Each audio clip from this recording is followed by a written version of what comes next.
What is going on, comic fam? It's your boy, the bearded comic bro, and I am joined by a whole lot of friends today. I have the entire creative team of a book coming out on Kickstarter, Thistle. And man, rather than me introduce you all, I'm going to have you start. So JL, why don't you start and introduce yourself, what you're doing on the book, and then we'll just have everyone else go around.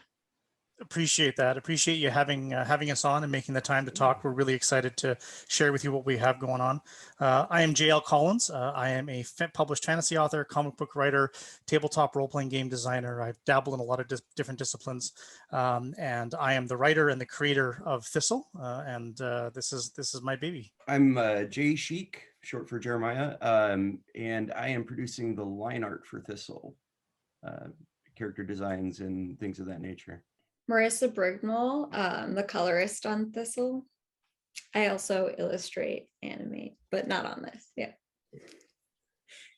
I'm LeLand Bjerg. I'm the letterer for this project, and in addition, I write and edit comics. Nice. So we've got the whole team here. This is exciting. So what I always like to do, I want to talk about the book here really quick. But before we do, I just want to kind of get to know, why comics? What got you into comics? What got you wanting to be a part of the comic book industry? So anyone who's ready, just hop into why comics. I mean, as a child of the 80s, right, it was all Saturday morning cartoons and big blockbuster movies, and that in terms of our entertainment choices, when we weren't outside running around dusk till dawn, we had limited choices. And so it was really sort of as I entered high school and sort of had that change from playing with toys to sort of wanting to read and imagine bigger worlds that weren't just the ones I was creating in my own bedroom. Comics, of course, became a big part of that. Comics, especially because it was accessible. So they were not a lot of money. So for someone with maybe a small allowance or a little bit of extra money you get, in terms of things that you could buy for yourself, that you can make a decision about what entertainment you wanted, and you weren't limited to just what the movie choices were on TV at that time. You could go and look at a shelf of all of these amazing characters and pick one that just drew you in. And the thing about comics, that it's that art piece, right, where you you see the visual before you know a single thing about the story. Comics have always done that for me. So if I see a cover that it really draws me in, that's done really well, I want to know more about what's happening inside that comic. And so comics did that. And it's funny, even like at the corner store where I grew up, where I would buy the comics, they were always on the bottom shelf, 1,001 magazines and periodicals, and then the comics were just buried in the midst, but they were at the eye level for us at that age. And that was intentional, of course. And so that's just where it started. That's awesome. I know my experience really echoes Jason's a lot. In being a child of the 80s, early 90s. I know for comic books in particular, when I fell in love with them was from a Simpsons episode where Bart, Milhouse, and Martin pool their money to buy Radioactive Man #1 and end up getting more than they bargained for. For whatever reason, that set off an obsession for me. And for years after, I was hitting the spinner rack at the local grocery store, trying to find like my equivalent Radioactive Man #1. And then they finally actually produced one in '93, and I got it. And but by then I was hooked. Wanting to draw them, I've been drawing since I was like 4 years old. But getting into comics, it was like I had this thing that I was doing for no particular reason. Suddenly it had a reason. Mark Silvestri's work on Wolverine back in the 90s was a really big like impetus for me to get started into drawing comics. I started kind of doing my own even back then, like folding construction paper in half and stapling it down the middle and drawing my own comics on it. And I went to school for animation, but in the end, I've always cycled back to my first love, which is always going to be comics. Well, I also went to school for animation. I wanted to work at Pixar, like not knowing anything about animation, but I was like, animation's so cool. You control absolutely everything on the screen. So you're really responsible for the story you tell. And then I realized how big those animation teams are and how little your role is on that. And I just thought like, I don't know, I don't want to be like employee number or whatever. I want creative control. That's my thing. Or like, yeah, to be responsible for like bringing a story to life or to the next level, like to actually have like a stake in the reader's experience.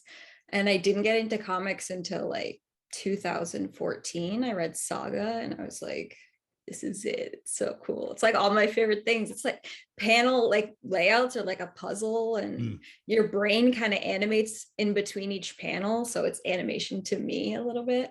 And I'm not a good reader. So I like that there's pictures. That helps. Yeah, I love comics anyway. LeLand. For me, I came from a really bookish family. I always loved comics as a kid. And there was a little, as I'm sure a lot of people experience, a little bit of discouragement after a certain age, like, oh, that's kid stuff. And so, you know, didn't so much grow out of comics as was like encouraged out of comics. You know, always read Calvin and Hobbes was always celebrated in my house because Bill Watterson's undeniably brilliant, even if you have a bias against comics. So I was still reading Calvin and Hobbes, but for me, I really drifted away from comics, and then about 10 years ago picked up, I think it was actually, for me it was Skull Kickers, which you know is one of Jim Zub's breakout comics, which was like, this is like Army of Darkness but in comic form, and got pulled back in, got the whole Hellboy collection, and just kept rediscovering this medium that I loved. And at the time I was trying to do animation, I was trying to write cartoons and make them, and I was like, why aren't I making comics? I love them, and they're so doable. Cartoons are not doable for a small team. Yeah, and like, you know, it's not a step down, it's just a step towards something accessible, and that's a real strength of the medium. So I like, JL, it seems you just went out and got everyone who wanted to have something to do with animation. You're like, all right, you guys are working with me now. Are we gonna make Thistle the animated series next? Right? Like, you know, and you're getting interviewed by a guy who had aspirations of going to college for animation and then took one art class, and I dropped out and said, nope, I'm not doing that. My professor was like, you got to feel the emotion of the drawing. I'm like, this is not going to be for me. I know how lucky I am, truthfully, and how privileged I am, because each of the individuals on the team here I met at different times and through similar circumstances, through a shared love of comics, but not really knowing much about their backgrounds or about what they brought to the table. The skill set in my team, and it's a humble brag because obviously I'm biased and they're helping me bring Thistle to life, but no joke, like these people are exceptionally talented. They have diverse backgrounds that are beyond just comics, but they bring those strengths and those aesthetics to their work in comics. And I in the past, and it's not so much true now because Jay's got a pretty good following on Twitter and his name's getting shared in the indie circles. He's a rising star, but I always brag that my team is comprised of the very best people working in comics that you've never heard of, is basically how I described it. That's awesome. Like that. For now. Right. Put that in the title, yeah. I like it. For now. Well, that's what's so great about this community, right? I think you have people that we all have a passion for comics, whether it's reading or creating comics. There's something there, and it's just about coming together and finding the right pieces to make something click. So let's talk. Excuse me. I want to talk about how you guys all got together, but I want to hop into the book real quick. I want to talk about, what is it about? So I know people are hearing this for the first time. What is Thistle about?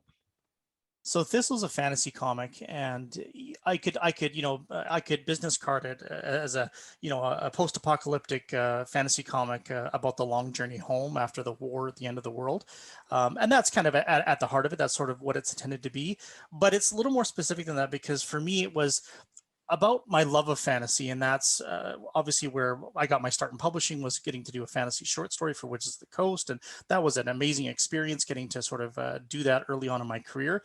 And my love of fantasy has always been there, of course, but I sort of have described it even to the team when we were first talking about doing the book, and then I'm describing it to others afterwards.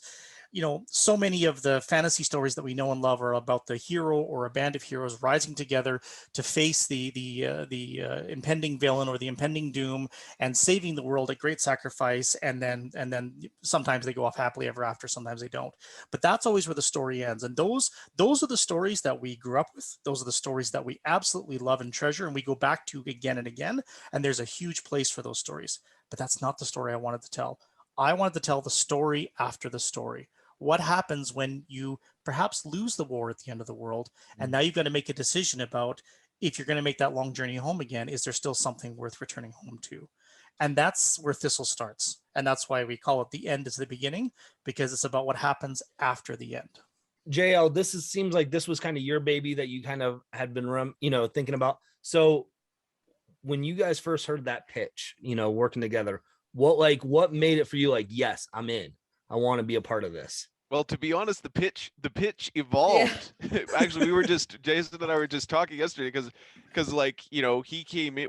We do through Upstart Comics, we do weekly workshops together. Okay. And so before I was part of Thistle, I was reading early versions of Thistle, and it was very much like what came through was Jason's feeling of it wasn't articulated clearly, but it was like what happens after. It was this warrior in a wasteland, surrounded by bodies and the undead, and mournful, and it's been really cool to see that idea get built upon and become the foundation of what are we talking about? I don't want to do any spoilers.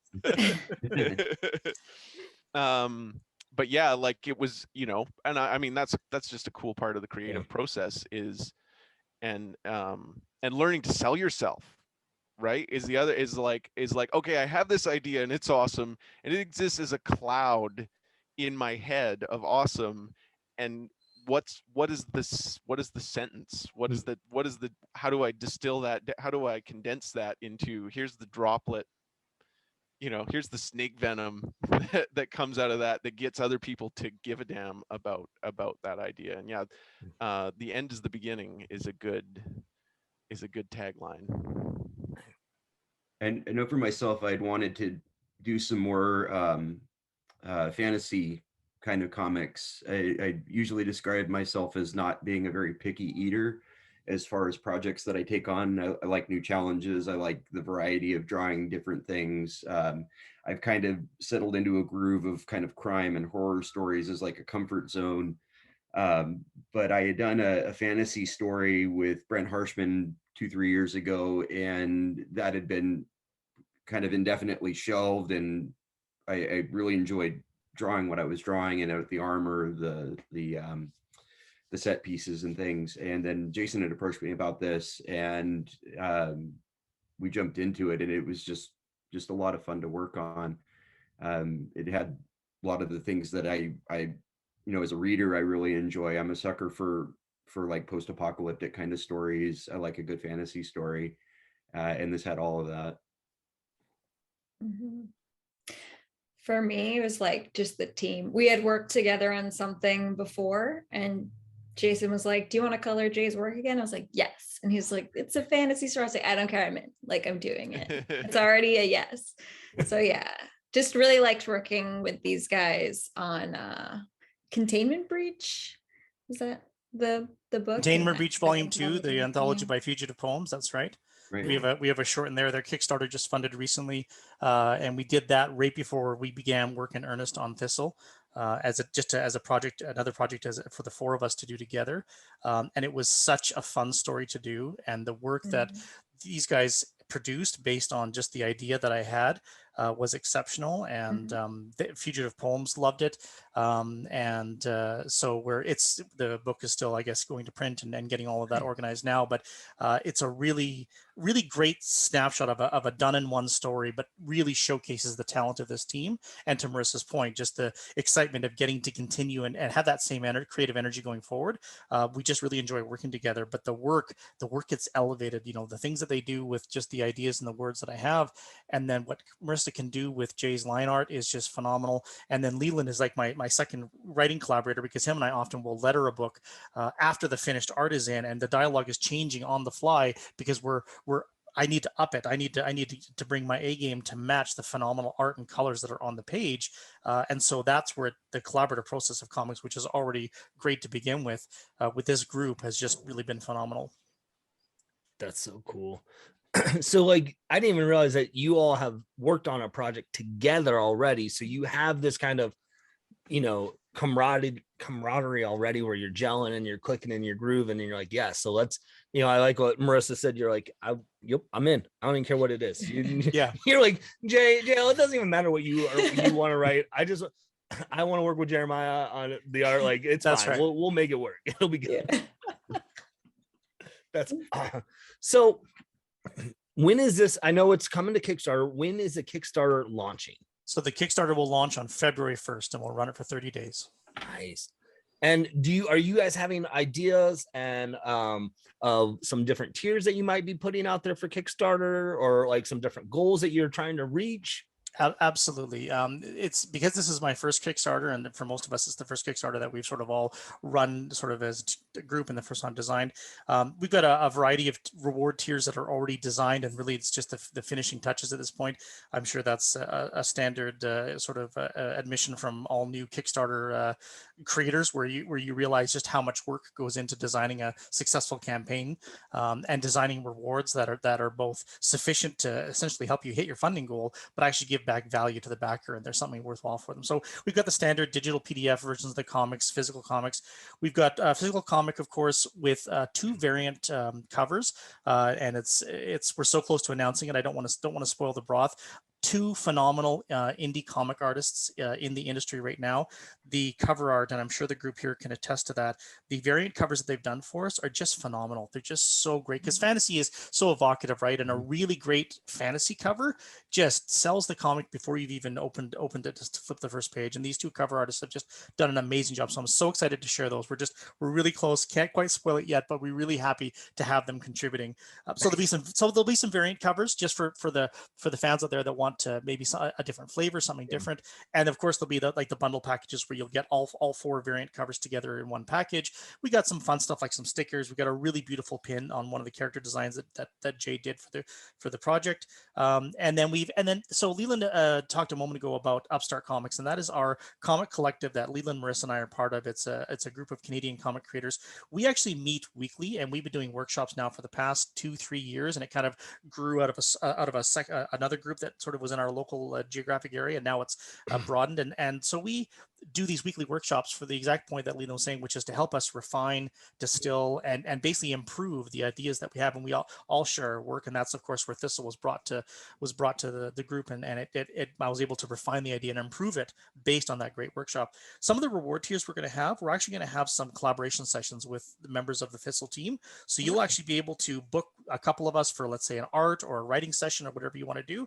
And then there's kind of the grand tier, which is where you'll be able to ask all 4 of us to join you for a 1-hour virtual meeting. You can bring your half finished, fully finished, unfinished, not started comic, whatever you want you want to show us, but you can essentially borrow from our experiences, and we will happily share some of our time with you and help you just deconstruct what you're working on, give you feedback on the story, on the art, on the design of the book and the panel layout, whatever facet of comic creation that you most want help with. I couldn't think of a better team that I could offer someone to say, these people have some amazing experience to share, and really good skill sets that they could show you. That's so cool. Like, that's such a neat tier, because, as creators, you're giving back to the community, and you're helping grow it and build it. And I think that's such an important aspect of it, right? Like learning from your knowledge. And like you said, this was your first Kickstarter, and I know you're reaching out to people that have done Kickstarters before to say, like, how do we make this successful, and how do we grow from this? And I think that's what is such a cool aspect about the comic community in general, is there's a lot of, hey, I'm helping you out, let's help each other out, and let's grow together in that aspect, which is really neat. What's the process then, as like, whether it's Thistle or the previous work that you did, what's the process as a team of kind of creating this book from start to wherever you're, maybe you're not at finished completely yet, but where does the process go, and what's that like as a team, and switching stuff back and forth?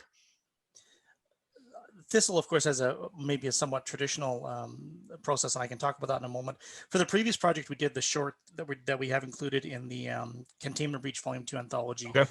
By Fugitive Films. It was basically just an open call, and they were prepared, and what they did was they matched up creators, so you could apply just as a writer, just as an artist, whatever skill set you had. They were matching up people who would then come up with a story, and there was a specific process where they gave a creative prompt, basically a sentence, a piece to say, this is what your story needs to be inspired by.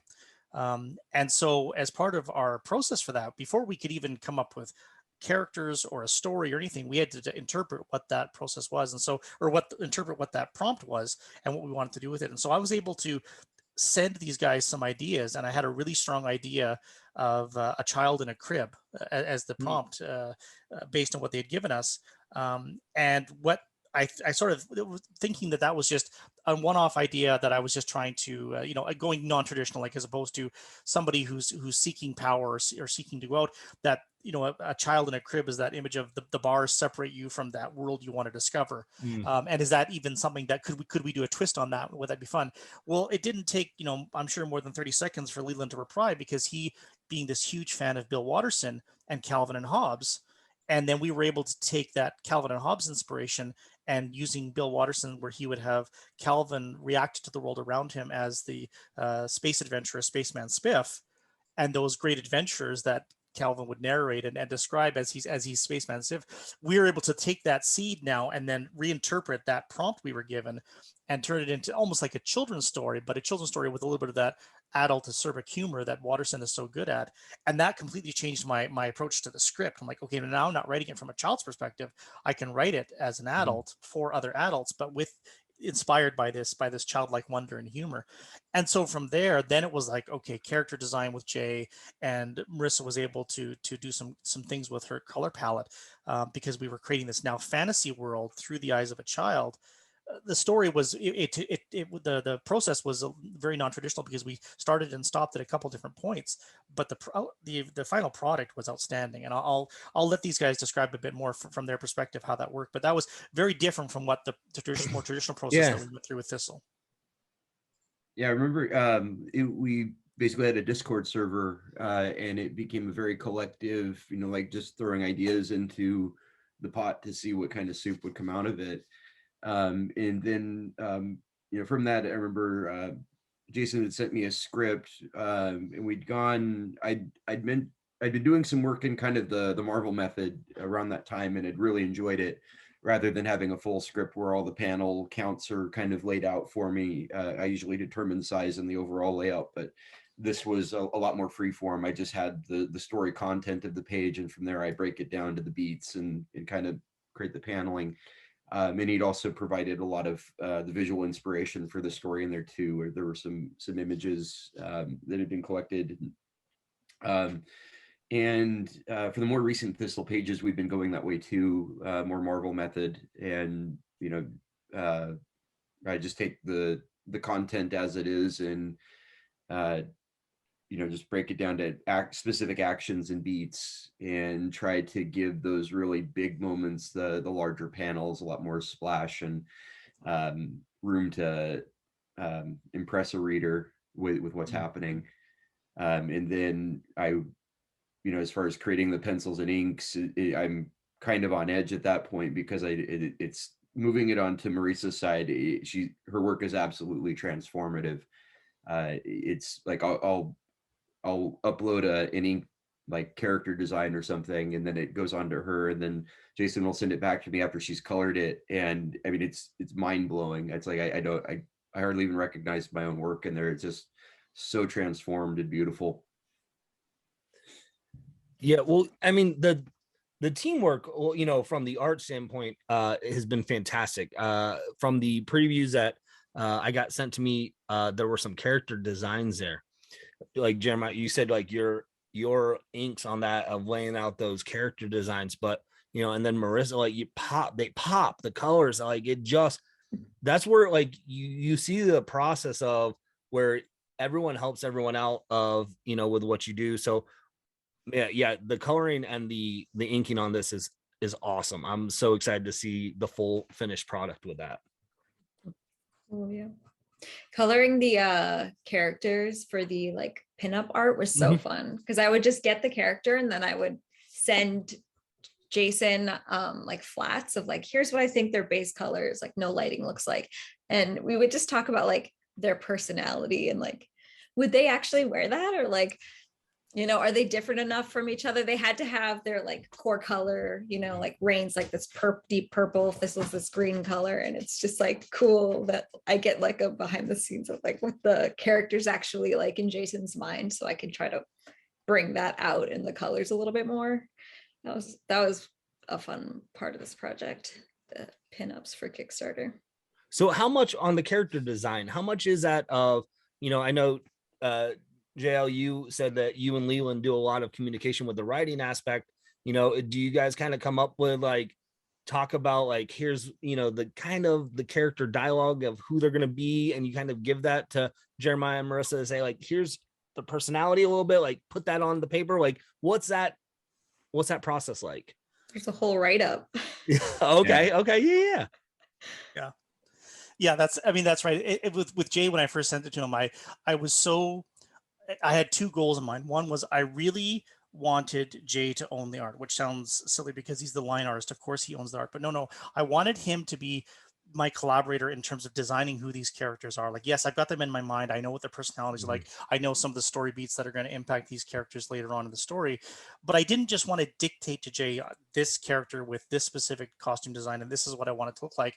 I wanted him to have his own interpretation and his own influence in that, because I wanted Jay and I wanted all of them to be invested in the story. If we were going to pursue this as a project and then go the self-publishing route, I didn't want it to just be another work for hire gig where these guys are just going to do some page art and then turn around and they're going to go on to the next project. They could take that approach, but my hope was that they would want to be a little bit more invested, because so that this would be special for them, and in making it special for them, it would make the product special, hopefully at the end result. So yeah, so I did these descriptions of not just the character, sort of the key points, if there was specific costume pieces I wanted, or just an overall design, but I talked a little bit about who the character was, what was motivating them, what was maybe influencing their design, even down to things like their sort of what was inspiring their ethnicity. I didn't just want an all white Western fantasy character cast. It was very, very important to me that we had diversity and inclusivity as part of our design process. So I was even talking to them in my notes about those types of things, because something as simple as skin tone can be important, and I wanted them to be thoughtful when they approach that as part of their design, and to like I said, to not just be inspired by what we consider to be traditional Western fantasy stories, which are predominantly created by white people and star white people in those stories. And so I wanted to elevate even that aspect of it. So there was more to the design process than just a costume or a specific race requirement, like a fantasy race requirement. Yeah. It was more to that, and so I'll let them speak more to that as we go. But just to give you some insight as to what Marisa's referring to, that's kind of what that document represented. Yeah, it was. There's a very D&D kind of feel to it. I just like I get the sense, in reading the character descriptions before I write it, they're very thoroughly imagined. There's stuff kind of between the lines of what I have in terms of description that's inspired it. They feel like characters that have almost been played for years in a game or something. So there's that. I don't know, it's just a thoroughness to it. So it's kind of, I don't know how to describe it, but yeah, being able to read into that and get a really good sense of not only their attire, but their personality, the kind of area of the world that they're from, things that have been happening there to them or to their people. stuff like that can have an influence. The dwarf character, Grim, that was one in particular I had a lot of fun with, because his armor is so piecemeal, like he's taken it from, you know, a bunch of battlefields that he's survived, or you know, things like that are just a lot of fun to play with. Yeah. Go ahead. Oh, sorry. No, you're fine. Okay. I'd never worked on fantasy before. I like created a character that was like, it was the giant character, the monster character, and I made her like pale with red hair and freckles, and I was like, oh, this looks so cool, I love it. And Jason's like, no, like giants or monsters in fantasy, they can't be like warm skin tone, they have to be like a stone color. And I was like, oh, I have to start over.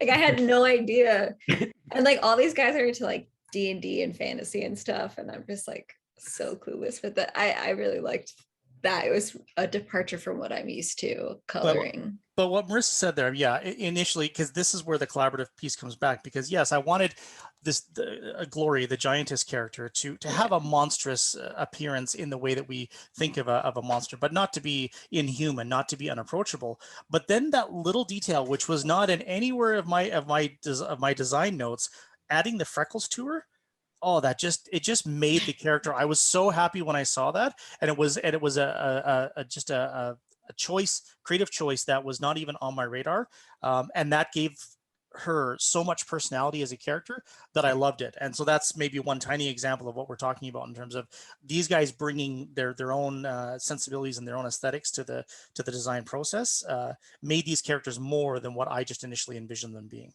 Well, it's funny that's who the character you were talking about, because I was just about to say was the character with the skull belt buckle. Like I was like, that's so freaking dope. And she's such a giant character aspect, and the weaponry she has isn't like this huge blade, right? Like it's like, man, I'm like, she's menacing alone, and you're like, I don't want to mess with her. You got it. That's the reaction I was hoping for. So that's fantastic if that's what you I was looking felt as you looked at that. Yeah, because you think like a monster, like, oh, it's got to have a big sword then or a big mount, and you're like, nah, she is the presence that it's like, nope, I want to mess with. LeLand, for you, it's got to be a cool process though too, because I feel like you get to see a lot of the stuff completed when it comes to your desk to probably start to do your part of lettering it. Am I correct in that? Yeah. I mean, I get to come in almost like a fan, right? Like stuff is already awesome when you know, I mean, I get Jay bounces ideas off me. I get to be involved a bit at the beginning, but yeah mostly I get to see nearly fully realized pages and just sort of bring them to life in the way that adding lettering does. And yeah, for me, it's mostly this particular crew. It's great because they're kind of a pain in the ass. Jason's very verbose, and so a lot of my job is like, this is awesome, Jason. Can this paragraph become 2 sentences? And then Jeremiah's work is gorgeous and sort of non-traditional. His inks are more like pencils or charcoal. Things are soft. And so I'm constantly, and I'm like, and this is great. This is, I want this sort of challenge, but learning how to make my lettering sit nicely in his art has been a huge learning curve for me, because it's not, I'm working in vector-based software, which maybe I shouldn't. Maybe I should be going more traditional. But yeah, I'm an illustrator where Illustrator wants to draw perfect straight lines, and I'm like, okay, I need to totally update my brushes. I need to find the right tools so that I can get this lettering sitting nicely in this beautiful art that is different from a lot of other comic art. Yeah, can I just say flatting? Like really loose line work, and it's like a landscape. I'm just like, oh my God, my brain hurts. So what we're understanding is Jeremiah, you guys just are really hard to work with, is what I'm hearing. It's awful. You guys are the worst. So. Which questions you, Marisa, of why you were so excited to work with them again. But, now that I think about it, I don't know. Yeah, what was I thinking? LeLand, before we hop off though of that part, I want to where's your process for because I feel like, do you give, when you're doing the lettering, you're gonna, when a character is speaking, like this is going to be their kind of, you know, their font that you're going to be using as they're speaking, and like where is that process for you of trying to, like, as a letterer, figuring out like what the look of the word, because I think so often people forget like how important the lettering is to a book, because quite frankly there's some really bad lettering out there and it can be really distracting. So for you, what is that process of figuring out like what you want to do to enhance the book? I mean, I think a good rule of thumb as a letterer is if you're stepping to the forefront in some, you know, if you're specifically like, you'd better be awesome. You need to be invisible or awesome. And you know, that's, yeah, so that's kind of my, and it's like, and it's great because Jason really cares about lettering. He writes his, you know, I just got a new script from him, and there are a ton of ideas, specifically like notes in the script, you know, hey, you know, LeLand, what about this? Can we, you know, I want to introduce this character with a cool font on their name. What do you think about that? Can we do that? And that's fantastic, because you know, a lot of people, it's an afterthought, and it can be an afterthought, but it can also be something that you know, really enhances the storytelling. So yeah, my goal is like, I want to sit in the art nicely. Different fonts for different characters can be great. It's got to make sense. You know, when in doubt, pick that font that's easy to read and that lets the reader, you know, that lets the audience stay in the story, and not, because anytime, you know, and I think lettering, in particular, like you said, bad lettering, you know, good lettering gets taken for granted, bad lettering ruins the comic. Yeah. So you know, my first goal is a smooth journey through the page, you know, clear balloons that don't set you off in some way. And I'm pretty nitpicky, so I feel like that's part of what makes me a good letterer, is that I'm the first person who'll be bugged when there's an imperfection, and that's who you want, sort of guarding the gates on this angle. And yeah, other than that, when it's time to do some bomb ass special effects, then go all out, make them awesome, and yeah, fit them in there so that they're part of the world. Yeah. Awesome. It's just as I love having you all on the panel at the same time, just kind of seeing the process and what it takes to put the comic together. As you guys are going about, as you all are going about and, you know, getting ready for the launch, what are you most excited for people to experience or see or read in this comic, as you're like, oh, I hope, like, this is what I hope people walk away from? So not really related to what you just said in terms of for the comic, the story, but we did just finish work on the trailer for the Kickstarter, and it's just phenomenal. And again, just like with our surprise with the announcement of our variant cover artist, we're just not quite ready to release it just yet. Yeah. But when the trailer comes, and when you'll get a chance to see that soon, it's like a movie trailer is basically the best way I can describe it, which sounds conceited to say that we're trying to make a comic movie. That's not at all what we're trying to do. But just the trailer, the energy and the emotion that the trailer, I hope, elicits from people is just a microcosm of what I want the book to do. But what I basically want the book to do, I want you to care enough about the characters to want to keep turning the page. I said at the beginning, right? This is the story after the story. This is not the quest to save the world. The world has already been lost to a degree, right?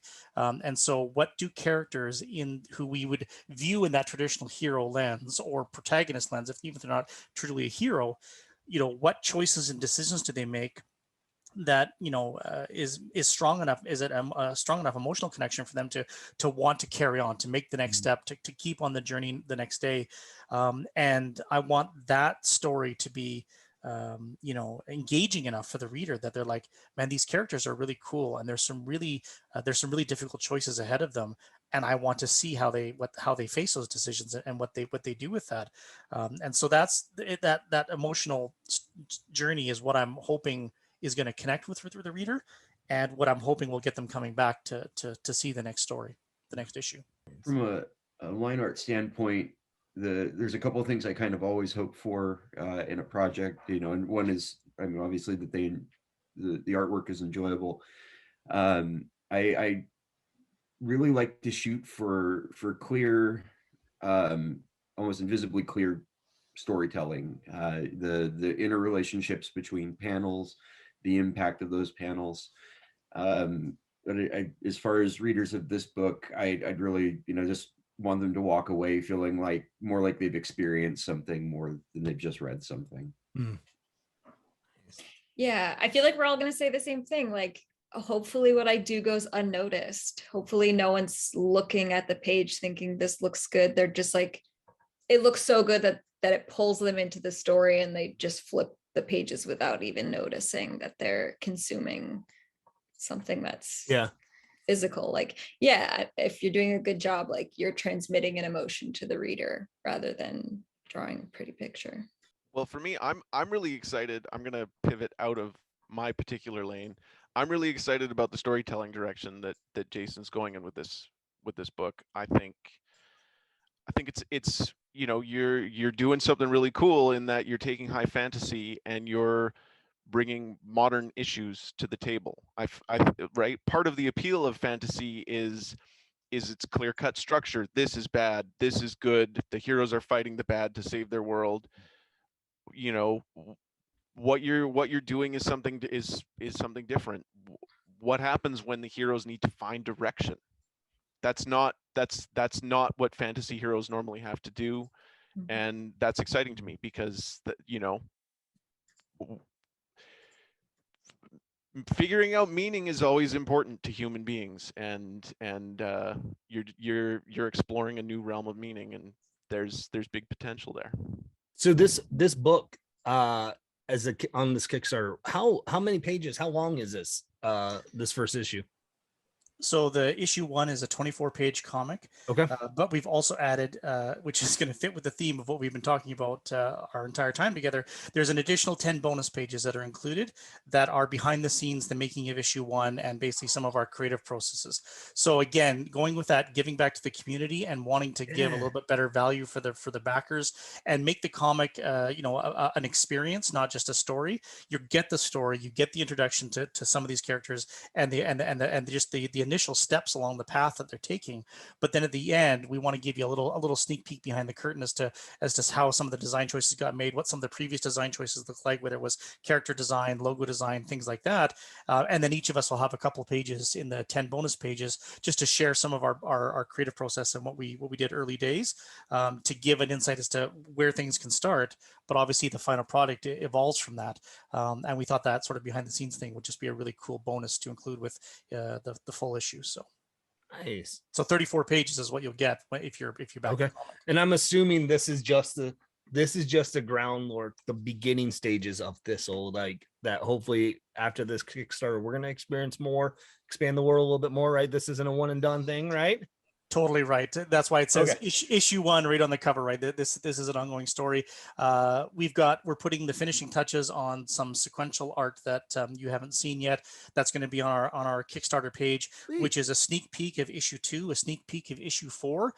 These characters interacting together and their environment, just to let you know that yes, there's much broader and longer story waiting in the wings, and we're going to give you a little sneak peek of that on the Kickstarter page to let you know that we're absolutely committed and ready to go for further stories after this issue. And then naturally, I mean, you guys have mentioned on the show already, it has some D&D vibe, and I heard someone on here is a tabletop game designer, so I'm hoping a Thistle game maybe down the road, a little D&D Thistle game. It's very true. LeLand and I actually had this discussion about as part of the rewards package, because I know I've seen it with other fantasy comics, and just even broader not even traditionally like what we would consider a D&D fantasy story, but other fantasy characters, other fantasy Kickstarters, and they include like the character sheets or the game stats of the characters that are featured in the story. And I pushed back on that because I said, LeLand, I don't want this just to be I don't want people to think of this as a D&D book, and I don't want them to think that that's all these characters represent. And so I initially pushed back and said, no, I don't want to include that. But LeLand's like, man, there's a lot of gamers out there that really like to read comics. And I'm like, yeah, you're absolutely right. So I think for this reward tier, no, we don't have anything game related. I want the comic to stand on its own merits. I want comic lovers to see it and to love it. But you're absolutely right. There is an easy way for us to incorporate the game community into this and to give them just inspiration for their games.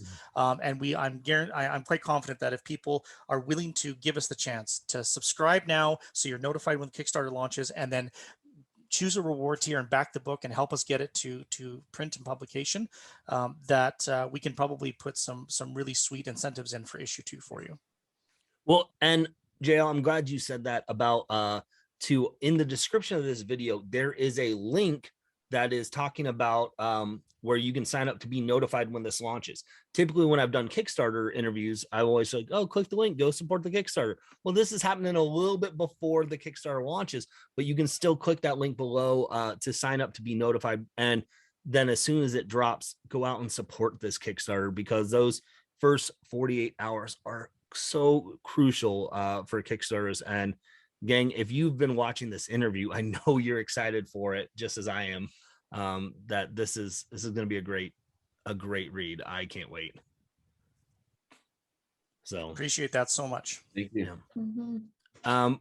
As we're wrapping up, I want to give you all just a second to say anything else that you guys have worked on or are working on, as well as where can people find you, follow along with what you're doing. Perfect. So as I said, so if you were a backer of the Containment Breach Volume 2 Kickstarter that just finished recently, as published by Fugitive Poems, our team has a short in that anthology, which is fantastic. We encourage you to check that out. And you can find myself and LeLand and Marisa, all of us, on upstartcomics.com. And you can follow me on Twitter at digital_Collins. And I've got lots of more teasers and previews and the trailer coming soon for Thistle. A lot of that'll be through Twitter and Instagram. So watch those spaces soon. So yeah, of course, I've got Thistle coming up. I just did another Kickstarter with another Jeremiah for a comic called Hallowed North. The Kickstarter is wrapped, so can't be back any longer, but that comic will be coming out in March. I have an 8-page short that I did with Rich Dulek of Murder Bones, Sea of Sorrows with IDW. That'll be coming out in Nightmare Theater 2. I'm not sure when that book releases, but I just turned in those pages about a week ago. You can find me on Twitter and Instagram under the same handle at Schiekapedia, SCHIEKAPEDIA, and also on my website, www.jschiek.com. You next, Marisa. Dang. We're going through the credit order. Okay, awesome. Talking. Yeah, if you go to upstartcomics.com, you can see our portfolios, and you can join the Discord, get feedback on your comics from these guys. They're super smart. My Instagram is, I think, Brignole_Marisa. I should know. But Should have looked that up. Okay, cool. I'll figure it out and put it in the description of this video, so it'll be fine. Thank you. It's in the description below. I'm such a YouTuber. Other than that, I've been animating a lot, and I have an animation coming out January 2022 for the Dirty Shirts single Schiek. So that you can check that out on my Instagram, which is linked below. Okay. For me, my Twitter handle is at Bjerg LeLand, Scandinavian name, BJERG. I just made finalist in Platform Comics 2021 anthology, a short story of mine called Long Distance, about a long distance relationship between a person in the real world and another person who's uploaded into a future Matrix type internet. Which was colored by Marisa, things Marisa should brag about. So yeah, that's the big one. That's the big one that I just had come out. And yeah, Platform Comics is awesome. Other creators, check it out, submit, and they put together great anthologies. And yeah. Awesome. Well, everyone, thank you all so much for just taking some time to sit down, talk about comics, love of comics, and to talk about Thistle, because I am excited for it, and I'm sure my listeners and viewers are going to get pretty excited for it as well. Right on. We really appreciate you giving us the time. Absolutely. Thank you. Yeah, thank you guys. With that being said, hopefully you all can find some time to curl up, grab a book, and nerd out. Peace.